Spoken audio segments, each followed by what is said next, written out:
ಎಲ್ಲರಿಗೂ ನಮಸ್ತೆ. Harmonise path ಚಾನಲ್ಗೆ ಧನ್ಯವಾದಗಳು. ನನ್ನ ಹೆಸರು ಮಮತಾ. Thank you. ಈ ದಿನ ನಾನು ರೇಖಿ ಬಗ್ಗೆ ಮಾತಾಡೋದಕ್ಕೆ ಬಂದಿದ್ದೇನೆ. ಫಸ್ಟ್ನೇ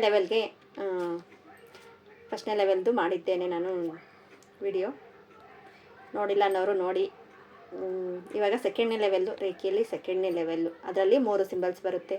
ಅದು ಯಾವ ಥರ ನಾವು ವರ್ಕ್ ಮಾಡ್ಕೋಬೇಕು ಮತ್ತು ಸಿಂಬಲ್ಸ್ನ ಯಾವ ಥರ ನಾವು ಇದು ಮಾಡಬೇಕು ಅನ್ನೋದ್ರ ಬಗ್ಗೆ ಮಾತನಾಡೋಣ. ನಾವು ಫಸ್ಟ್ ಲೆವೆಲಲ್ಲಿ ಏನು ಮಾಡಿದ್ವಿ, 24 ಪಾಯಿಂಟ್ಸ್ಗೂ 3 ನಿಮಿಷ 1.5 ಅವರ್ ಇಡ್ತಾ ಬಂದಿದ್ವಿ. ಇವಾಗ ಈ ಸಂಕೇತಗಳು 3 ಸಂಕೇತಗಳು ಸಿಂಬಲ್ಸ್ 3 ಸಿಂಬಲ್ಸ್ ಸಿಗುತ್ತೆ. ಆ 3 ಸಿಂಬಲ್ಸ್ನ ನಾವು ಯೂಸ್ ಮಾಡಿಕೊಂಡು ನಾವು ಇವಾಗ 1.5 ಗಂಟೆ ಇರೋದನ್ನು 3/4 ಗಂಟೆಯಲ್ಲಿ ಮಾಡಬಹುದು. 3 ನಿಮಿಷ ಇರೋದು 3/4 ನಿಮಿಷ ಥರ ಒಂದೊಂದು ಪಾಯಿಂಟ್ಸ್ಗೂ ಕೊಡ್ತಾ ಬರಬಹುದು. ನಿಮಗೆ ಟೈಮ್ ಇದ್ದರೆ ಒಂದೇ ಸತಿ ಕೂತ್ಕೊಂಡು ಮಾಡಿ, ನಿಮ್ಮ ಟೈಮ್ ಇಲ್ಲ ಅಂದರೆ ಒಂದು ಸ್ವಲ್ಪ ಬೆಳಗ್ಗೆ ಇಲ್ಲ ಒಂದು ಸ್ವಲ್ಪ ಮಧ್ಯಾಹ್ನ ಆ ಥರ ಮಾಡಿ. ಮತ್ತು ಈ ಸಿಂಬಲ್ಸು ನಮಗೆ ಚಕ್ರ ಧ್ಯಾನಕ್ಕೂ ಇದರಲ್ಲಿ ಸಿಂಬಲ್ಸ್ನ ಯೂಸ್ ಮಾಡಿಕೊಂಡು ನಮ್ಮ ಚಕ್ರ ಧ್ಯಾನನೂ ಮಾಡ್ಕೋಬಹುದು. ಮತ್ತು ನಾವು ಪ್ರೊಟೆಕ್ಷನ್ ಮಾಡ್ಕೋಬೋದು. ಮತ್ತು ಬ್ರಿಡ್ಜಸ್ ರೀತಿಯಲ್ಲಿ ನಾವು ಹೀಲಿಂಗ್ ಮಾಡೋದಕ್ಕೆ ಫಸ್ಟ್ನೇ ಲೆವೆಲಲ್ಲಿ ಏನು ಮಾಡಿದ್ವಿ, ನಾವು ಕೈ ಹಿಡ್ತಾ ಈ ಥರ ಕೈ ಹಿಡ್ತಾ ನಾವು ಹೀಲ್ ಮಾಡ್ತಾ ಬಂದಿದ್ವಿ. ಇವಾಗ ನಾವು ಡಿಸ್ಟೆನ್ಸ್ ಹೀಲಿಂಗ್ ಕಲಿಬಹುದು. ಇದರಲ್ಲಿ ಸಿಂಬಲ್ಸ್ ಇರುತ್ತೆ, ಡಿಸ್ಟೆನ್ಸ್ ಹೀಲಿಂಗು ಇರುತ್ತೆ. ಇದರಲ್ಲಿ 3 ಸಿಂಬಲ್ಸ್ ಇರುತ್ತೆ. ಒಂದು ಚೋಕೋರೆ, ಅನ್ಶಾನ್ ಜೋಶನೆ, ಸ್ನೇಹಿಕಿ. ಚೋಕೋರೆ, ಸ್ನೇಹಿಕಿ, ಅನ್ಶಾನ್ ಜೋಶನೆ, ಈ ಥರ 1 2 3 ಈ ಥರ ಇರುತ್ತೆ.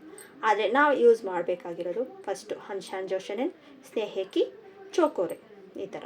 ಫಸ್ಟು ನಾವು ಕೈ ಮೇಲೆ ನಾವು ಫಸ್ಟು ಪೆನ್ನು ಪೇಪರ್ ತೊಗೊಂಡು ಬರೆದು ಕಲ್ತ್ಕೋಬೇಕು. ಅಂದರೆ ದೀಕ್ಷೆ ತೊಗೊಂಡು ನಿಮ್ಮ ಗುರುಗಳ ಹತ್ರ ದೀಕ್ಷೆ, ನಿಮಗೆ ಯಾರು ಗುರುಗಳು. ಇವಾಗ ನಾನು ರೇಖಿ ಮಾಸ್ಟರ್ ಆಗಿದ್ದೀನಿ, ಗ್ರ್ಯಾಂಡ್ ಮಾಸ್ಟರು ತೊಗೊಂಡಿದ್ದೀನಿ. ನಾನು ಬೇರೆಯವ್ರಿಗೆ ದೀಕ್ಷೆ ಕೊಡ್ತೀನಿ. ದೀಕ್ಷೆ ಕೊಟ್ಟ ಮೇಲೆ ಅವರು ನೆಕ್ಸ್ಟ್ ಡೇಯಿಂದನ ಅವರು ಸಿಂಬಲ್ಸ್ನ ಕಲಿತು ಆ ಸಿಂಬಲ್ಸ್ನ ಕರೆಕ್ಟಾಗಿ ಅವರು 5 ಬೆರಳಿಂದನೂ ಯೂಸ್ ಮಾಡ್ಬೋದು, ಇಲ್ಲ 2 ಬೆರಳು ಅನ್ನೋದಕ್ಕಿಂತ 5 ಬೆರಳಿಂದ ಯೂಸ್ ಮಾಡಿದ್ರೆ ಓಕೆ. ಇವಾಗ ಅನ್ಶಾನ್ ಜೋಶನೆನ್ ಫಸ್ಟ್ ಹಾಕಬೇಕು. ಅನ್ಶಾನ್ ಜೋಶನೆನ್ ಅಂತ ಹೇಳಿಬಿಟ್ಟು ಬರೆದ್ಬಿಟ್ಟು ಅದರಲ್ಲಿ 3 ಸತಿ ಹೇಳ್ಬೇಕು. ಅನ್ಶಾನ್ ಜೋಶನೆನ್, ಅನ್ಶಾನ್ ಜೋಶನೆ, ಅನ್ಶಾನ್ ಜೋಶನೆ. ಸ್ನೇಹಿಕಿ ಸಿಂಬಲ್ಸ್ ಬರೆದ್ಬಿಟ್ಟು ಸ್ನೇಹಿಕಿ, ಸ್ನೇಹಿಕಿ, ಸ್ನೇಹಿಕಿ. ನೆಕ್ಸ್ಟ್ ಆಮೇಲೆ ಚೋಕೋರೆ, ಇದೆ ಚೋಕೋರೆ ಬರೆದ್ಬಿಟ್ಟು ಚೋಕೋರೆ, ಚೋಕೋರೆ, ಚೋಕೋರೆ ಈ ಥರ 3 ಸತಿ ಹೇಳಬೇಕು. 1 ಸತಿ ಬರೆಯೋದು, 3 ಸತಿ ಹೇಳೋದು. ಇದೇ ಥರನೇ ಇದು ಕೈಗೆ ಹಾಕ್ಕೊಂಡು ನಾವು ರೇಖಿ ಪ್ರಾಕ್ಟೀಸ್ ಯಾವ ಥರ ಮಾಡ್ತೀವೋ ಅದೇ ಥರ ರೇಖಿ ಪ್ರಾಕ್ಟೀಸ್ ಮಾಡ್ಕೋಬೇಕು. ಕಣ್ಣಿಂದ ರೇಖಿಗೆ ಧನ್ಯವಾದ ಹೇಳ್ತೀವಿ. ಅದು 4 ಸೆಂಟೆನ್ಸ್ ಇರುತ್ತೆ. ಆ 4 ಸೆಂಟೆನ್ಸ್ ಹೇಳಿಕೊಂಡು ನಾವು ರೇಖಿ ಪ್ರಾಕ್ಟೀಸ್ ಮಾಡಬೇಕು. ಆಲ್ಮೋಸ್ಟ್ ನೀವು ಟೈಮ್ ಮೇಲೆ ಡಿಪೆಂಡ್ ಆಗೋದಕ್ಕಿಂತ ಇಂಪಾರ್ಟೆಂಟ್ ನಿಮ್ಮ ಕೈ ಮೇಲೆ ಬಿಡಿ. ಆ ಕೈ ಎಷ್ಟೊತ್ತು ತಗೊಳುತ್ತೋ, ಅಲ್ಲಿ ಎಷ್ಟು ಕರ್ಮ ಇರುತ್ತೋ, ಅಲ್ಲಿ ಎಷ್ಟು ಹೀಲ್ ಮಾಡಬೇಕು ಅಷ್ಟೊತ್ತು ತಗೊಳ್ಳೋಕ್ಕೆ ಬಿಡಿ. ನೆಕ್ಸ್ಟು ಇದೇ ಥರನೇ ನಮಗೆ ಚೋಕೋರೆ ಏನಕ್ಕೆ ಯೂಸ್ ಆಗುತ್ತೆ. ಫಸ್ಟು ಚೋಕೋರೆ ಏನಕ್ಕೆ ಯೂಸ್ ಆಗುತ್ತೆ, ನಮಗೆ ರಕ್ಷಣೆ, ಪ್ರೊಟೆಕ್ಷನ್ ಕೊಡುತ್ತೆ. ಮತ್ತು ನಾವು ಮನೆಗೆ ಪ್ರೊಟೆಕ್ಷನ್ ಮಾಡ್ಬೋದು, ಇಲ್ಲ ನಮ್ಮ ವಸ್ತುಗಳಿಗೆ ಪ್ರೊಟೆಕ್ಷನ್ ಮಾಡ್ಬೋದು, ನಮಗೆ ನಾವು ಪ್ರೊಟೆಕ್ಷನ್ ಮಾಡ್ಕೋಬೋದು, ನಮ್ಮ ಹಾರಗೆ ಪ್ರೊಟೆಕ್ಷನ್ ಆಗುತ್ತೆ. ನೆಕ್ಸ್ಟು ಇನ್ನು ಅದು ಪ್ರೊಟೆಕ್ಷನ್ ಸಿಂಬಲ್ ಆಗುತ್ತೆ. ಮತ್ತು ನಮ್ಮನ್ನ ರಕ್ಷಣೆ ಮಾಡಿ ರೇಖಿಗೆ ಜಾಗೃತಗೊಳ್ಳುತ್ತೆ. ನಮ್ಮಲ್ಲಿ ರೇಖಿ ಜಾಗೃತಗೊಳ್ಳೋದಕ್ಕೆ ಸಹಾಯ ಮಾಡುತ್ತೆ. ಶಕ್ತಿಪಾತವನ್ನು ಮಾಡೋದಕ್ಕೆ ಅದು ನಮಗೆ ಸಹಾಯ ಮಾಡುತ್ತೆ. ಮತ್ತು ಸ್ನೇಹಿಕಿ ಸಿಂಬಲ್ ಏನಕ್ಕೆ ಯೂಸ್ ಆಗುತ್ತೆ, ಮಾನಸಿಕ ಸಂಕೇತ. ಅದು ಮಾನಸಿಕ ಸಂಕೇತ, ಸೌಹಾರ್ದತೆ. ಅಂದರೆ ನಾವು ಇನ್ನೊಬ್ಬರಿಗೆ ಯಾವ ಥರ ಪ್ರೀತಿ ವಸ್ತಲ್ಲಿ ಎಂದ ಇರಬೇಕೋ ಅದರದ್ದು ಸಂಕೇತ. ಮತ್ತು ಅದನ್ನು ಆಗ್ನೇಯ ಚಕ್ರಕ್ಕೆ ಹೋಲಿಸ್ತಾರೆ. ನಮ್ಮ ಆಗ್ನೇಯ ಚಕ್ರದಲ್ಲಿ ಸ್ನೇಹಿಕಿ ಹಾಕಿ, ಮತ್ತು ನಮಗೆ ಬೇಡವಾದವರು ಏನೋ ಅವ್ರ ಹತ್ರ ತುಂಬ ಜಗಳ, ರಿಲೇಷನ್ಶಿಪ್ಪಲ್ಲಿ ಏನೋ ತೊಂದರೆ ಇರುತ್ತೆ, ಅದಕ್ಕೆ ಅವ್ರಿಗೂ ಸ್ನೇಹಿಕಿ ಸಿಂಬಲ್ಸ್ ಆಗಿ ಯೂಸ್ ಮಾಡಬಹುದು. ಆ ಥರ ನಾವು ದೀಕ್ಷೆ ತಗೊಂಡು ಅದು ಪ್ರೋಸೆಸ್ ಇರುತ್ತೆ, ಆ ಪ್ರೋಸೆಸ್ನ ನಾವು ಇದು ಮಾಡಬೇಕು. ಮತ್ತು ಅದು ದಿವ್ಯ ಶಕ್ತಿಪಾತಕ್ಕೆ ಸಂಕೇತ ಆಗಿರುತ್ತೆ. ಮತ್ತು ಅನ್ಶಾನ್ ಜೋಶನೆ ಇದು ಬಂದು ನಮಗೆ ಬ್ರಿಡ್ಜ್ ರೀತಿಯಲ್ಲಿ ಸಹಾಯ ಮಾಡುತ್ತೆ, ಮಧ್ಯವರ್ತಿ ಥರ.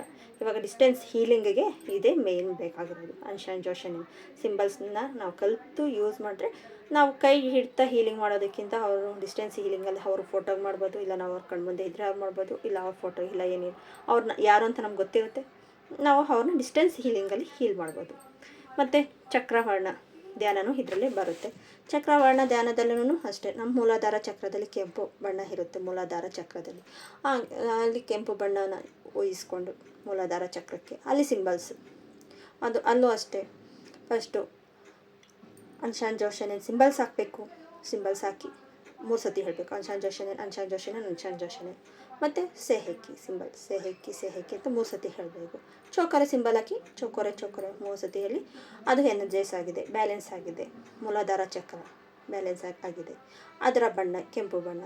ಈ ಥರ ಸ್ವಾದಿಷ್ಠಾನ ಚಕ್ರ, ಮಣಿಪುರ ಚಕ್ರ, ಅನಾಥ ಚಕ್ರ, ವಿಶುದ್ಧ ಚಕ್ರ, ಆಗ್ನೇಯ ಚಕ್ರ, ಸಹಸ್ರಾರ ಚಕ್ರ, ಈ ಥರ ಚಕ್ರಗಳು ಮತ್ತು ಅದರ ಬಣ್ಣಗಳು ಮತ್ತು ಸಿಂಬಲ್ಸ್ನ ಯೂಸ್ ಮಾಡಿಕೊಂಡು ನಾವು ಒಂದು ದಿನನಿತ್ಯ ಮಾಡೋದಕ್ಕಿಂತ 1-2 ದಿನಕ್ಕೊಂದು ಸತಿ ಚಕ್ರ ಧ್ಯಾನ, ಇಲ್ಲ ವಾರಕ್ಕೊಂದು, ಅಕಸ್ಮಾತ್ ಟೈಮ್ ಇಲ್ಲ ಅಂದರೆ ವಾರಕ್ಕೊಂದು ಸತಿ ಆದರೂ, ಟೈಮ್ ಇಲ್ಲ ಅಂದರೆ ಟೈಮ್ ಇದೆ ಅಂದರೆ 2 ದಿನಕ್ಕೊಂದು ಸತಿ ಆದರೂ ಮಾಡಬಹುದು.